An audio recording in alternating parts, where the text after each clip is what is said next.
Welcome back. He is an award-winning director and producer. Now Ted Roach is bringing the hot-button topic of immigration to the forefront of the public eye at the Austin Film Festival this weekend. We've also got Margaret Herman with us. A surprise this morning, a producer. You're also in the documentary. Thank you for being here. Thank you. Thank you. All the way from North Carolina. Yes.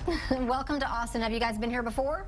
We have, both of us. Yes. Yeah. Great. Well, Came last year for the film festival as well. I just really love the film festival in the town, so wanted to come back. Welcome back. The documentary that you are debuting here is 120 Days. Yes. When you hear the title, you don't really have a clue what it's about. So how did the title come about? Well, it's funny because Margaret actually called me with this idea several years ago, and it's the first thing that stuck out in my mind is that she told me the story about a man named Miguel Cortez who had been pulled over and was detained for not having a driver's license, and she told me that he was most likely going to have to leave the country in 4 months, and asked me if I thought it would make a good movie. And I started thinking about that, and the idea of having 120 days and knowing that you're either going to have to leave or do something very radical to stay in the country was very engaging. And I'd never heard of this either. It's called a voluntary departure. It's a immigration courts typically do this when people have been detained and are not criminal aliens. Mm-hmm. They allow them to stay for 4 months to get their affairs in order, and then they pay a $5,000 bond, and that bond is returned when they report to the U.S. consulate in their home countries. Mm-hmm. And I'd never heard of that before. People I had talked to had never heard of it before, and for some reason that title just stuck out and made me want to do this. Clearly a lot of research that went into it to try to figure out how the process works and what someone goes through in his shoes. That's correct, but I do think it's not, I think a lot of people expect a documentary to be, talking points, talking heads, statistics and stuff like that, and actually that's the opposite of what I wanted to do here, because I feel like the picture that is presented by most of the media today about immigration is statistics and numbers, and I feel it dehumanizes the people that are actually really affected by this situation. So I really wanted to get inside of a family and show that story and be a fly on the wall to see what their life is really like, and to allow a viewer to go inside of that family and be a part of that family for 120 days. And Margaret, talk about your role in the documentary.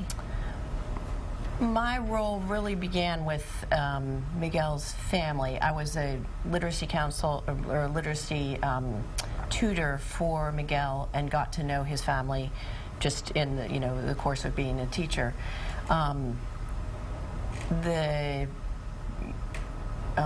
That my experience with them was one where I hadn't signed up to be a second language teacher, but very quickly said, I'll do whatever this family needs. And both children, there are two girls in the family who had grown up really only in the U.S. Their Spanish, as the parents would always kind of laugh, their Spanish is good, but English was their language. Mm-hmm. But they also were the translators for the family.